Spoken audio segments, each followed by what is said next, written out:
41 years ago, in 1980, Zimbabwe started with the constitution given at Lancaster House Conference. In 2013, a new constitution evolved out of the need of Zimbabweans to have a homegrown constitution.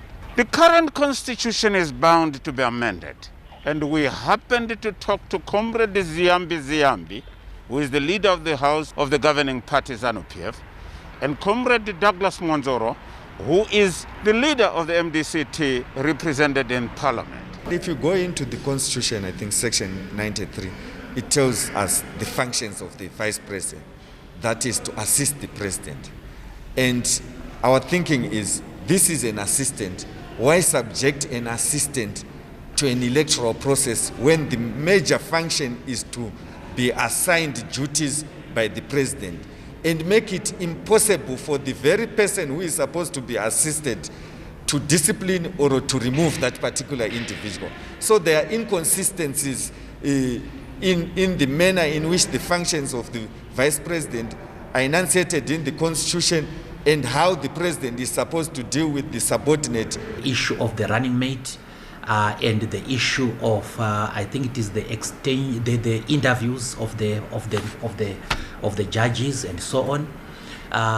Those are the issues that I have directed the Chief Whip of my party to enter into discourse with the other party in Parliament. We have a few things to discuss regarding that. Regarding the women's quota, there is no problem, because of course we have to encourage the representation of women in Parliament. Regarding the youth quota, again, we have no problem, because we have to encourage the representation of the youth.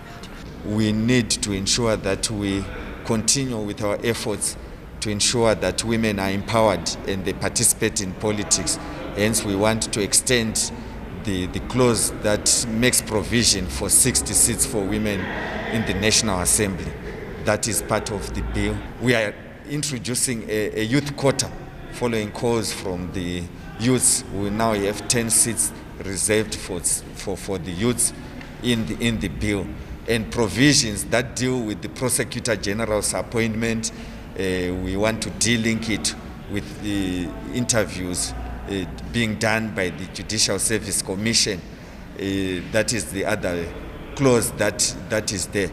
We also have clauses that have to deal with the interviewing process of judges, to say that judges must be interviewed at the entry level. On promotion, there are other mechanisms that must be used, but we cannot subject our judges upon promotion to interview process. Zimbabweans are geared for the constitutional amendments, which will streamline some of the issues concerning the growth of the economy, the growth of democracy, expanding the democratic space in this country. And the two parties are going to ventilate on these issues. Ruben Barwe, ZBC News, outside Parliament buildings in Harare.